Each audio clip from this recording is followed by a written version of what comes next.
How many terms of an AP this one, how many terms of an AP this one must be added to get the sum of 120। Basically हमारे पास यहाँ पर एक arithmetic progression दे रखी है जिसके terms हैं 3, 5, 7, 9 and so on.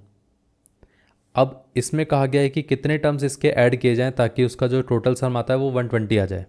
अब देखिए अगर हम देखें तो यहाँ पर Sn की वैल्यू क्या रहती है, वो आ जाता है n/2 into 2 times of a plus n-1 into D. अगर हमें इस फॉर्मूले को अप्लाई करना है तो पहले a पता होना चाहिए। a क्या रहता है, first term which is 3। Common difference कितना होता है, वो इन दोनों के बीच का डिफरेंस हम निकाल सकते हैं विच इज़ 5 - 3 विच इज़ 2। तो यहाँ से हमारे पास Sn की वैल्यू कितनी थी 120 और यहाँ पर ये हो गया n/2 और ये कितना आ गया 2 times of 3 plus n-1 into D कितना आ गया, डी आ गया हमारे पास 2। इतना क्लियर है। अब इसको अगर हम देखें तो ये 120 इज इक्वल टू कितना आ गया n/2 इंटू ये आ गया 6 प्लस 2n-2। ये पार्ट क्लियर है। अब इसमें अगर हम देखें तो ये आ जाएगा 0 is equal to n/2 into 2n plus 4। इस पार्ट को हम इस तरफ ले आते हैं विच इज़ माइनस का 120।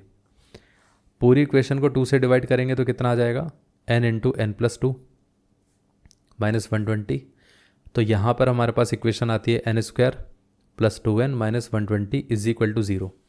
अब इस इक्वेशन के अगर हमें रूट्स निकालने हैं तो क्या करना पड़ेगा, मिडिल टर्म स्प्लिटिंग मेथड से सॉल्व करना पड़ेगा। हमें ऐसे यहाँ पर नंबर्स में स्प्लिट करना है जिनका सम क्या होना चाहिए, सम होना चाहिए प्लस का 2 और साथ में जो प्रोडक्ट है वो कितना आना चाहिए, वो आना चाहिए माइनस का 120। इसके अगर हम फैक्टर लेके देखें तो एक आता है 12, एक आ जाता है 10। तो इसको हम प्लस का ले लेते हैं, इसको माइनस का। क्यों, क्योंकि इन दोनों का जो मल्टीप्लिकेशन है वो माइनस का आ रहा है और साथ में जो सम है वो प्लस का आ रहा है। प्लस का सम आ रहा है तो लार्जर नंबर प्लस का होना चाहिए। ये पार्ट क्लियर हो गया। तो यहाँ से हमारे पास एक टर्म आ जाएगा प्लस का 12n और एक आ जाएगा माइनस का 10n और ये कितना हो गया माइनस का 120 और ये आ जाएगा n²। इसमें से अगर हम ध्यान से देखें तो ये आ जाएगा n कॉमन आ जाएगा तो यहाँ पर बचेगा n प्लस 12। इसमें से अगर हम देखें तो यहाँ पर माइनस का 10 कॉमन लिया जा सकता है तो इसमें आ जाएगा n plus 12 is equal to 0।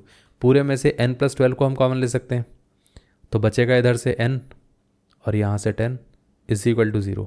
इस पार्ट को 0 के साथ इक्वेट करेंगे तो n की वैल्यू माइनस का 12 आ जाएगा। इसको अगर हम 0 के साथ इक्वेट करेंगे तो n की वैल्यू 10 आ जाएगी। तो मतलब n हमारे पास कितना आ गया 10 एंड माइनस 12। अब n कभी भी हमारे पास नेगेटिव हो नहीं सकता है तो मतलब ये वाला पॉसिबल तो हो नहीं सकता है। क्यों नहीं हो सकता है, क्योंकि number of terms can not be negative. इतना क्लियर है, नंबर ऑफ टर्म्स नेगेटिव नहीं हो सकती हैं। तो इसका मतलब सिर्फ और सिर्फ हमारे पास आंसर क्या रहेगा n इज इक्वल टू 10। ये पार्ट क्लियर है। n 10 आ गया। अब पूछा क्या गया था इसके अंदर, कितनी टर्म्स को हम ऐड करेंगे ताकि हमारे पास ये 120 आए। तो वो टर्म्स, नंबर ऑफ टर्म्स कितनी आ गई 10 आ गई।